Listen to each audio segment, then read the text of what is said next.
ને પણ એવું છે કે પાર્ટી અમે ઊભી કરી છે. નીલ રાવે પાર્ટી નર્મદા જોડે ઊભી નથી કરી. ટ્રાઇબલ એરિયામાં ભારતીય જનતા પાર્ટી ઊભી કરનાર અમે લોકો છે. દર્શનાબેન દેશમુખના પિતા સ્વર્ગસ્થ ચંદુભાઈ દેશમુખ એથી માંડીને મોતીસિંહ વસાવાથી માંડીને અમે બધાએ સખત મહેનત કર્યું છે, ત્યારે આ પાર્ટી બની છે. અને આજકાલ નીલ રાવ આવેલા એ પાર્ટી પર આવી રીતના નુકસાન કરવાના પ્રયાસ કરે એ કોઈ પણ સંજોગોમાં અમે ચલાવી લેવા નહીં માંગતા. આજે નર્મદા જિલ્લામાં પાર્ટી ને ઘણું બધું નુકસાન થયું. જિલ્લા પંચાયત ગઈ છે તો એ કોના કારણે? એ નીલ રાવના વર્તનના કારણે. તો એના માટે એને ખુલ્લો પાડવા માટે તો એના વિરોધમાં ઘણા બધા કાર્યકર્તા નારાજ હતા. અને આજે બેને જે નેતૃત્વ લીધું અને અન્યાય નહીં થાય આવનારા દિવસોમાં આ માનસિકતા વાળા લોકો માટે પાર્ટી કંઈક ને કંઈક પ્રકારનું કંઈક કડક રીતના કામ લે એમની સામે. પાર્ટીની વિચારધારાને અમે નુકસાન ન થાય, પાર્ટીને બચાવવા માટેનો આ કાર્યક્રમ છે અમારો.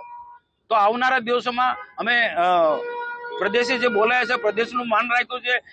બેન ધારાસભ્ય બેન દર્શનાબેન અને એમની ટીમ ને બાકીના અમારી બધા જ લોકો ના પાડતા હતા કે આપણે ધરણા હજુ ચાલુ રાખીશું. અને આવતીકાલે તો બેન આમરણાંત ધરવાના પણ અન્નજળનો ત્યાગ કરીને એ ધરણા કરવાના હતા. પણ અમે સમજાયા કે લડાઈ એ લડીશું, અન્યાયની સામે લડાઈ લડીશું. પણ આજે પ્રદેશના નેતાઓનું આપણને આશ્વાસન મળ્યું છે તો પ્રદેશનું માન રાખીએ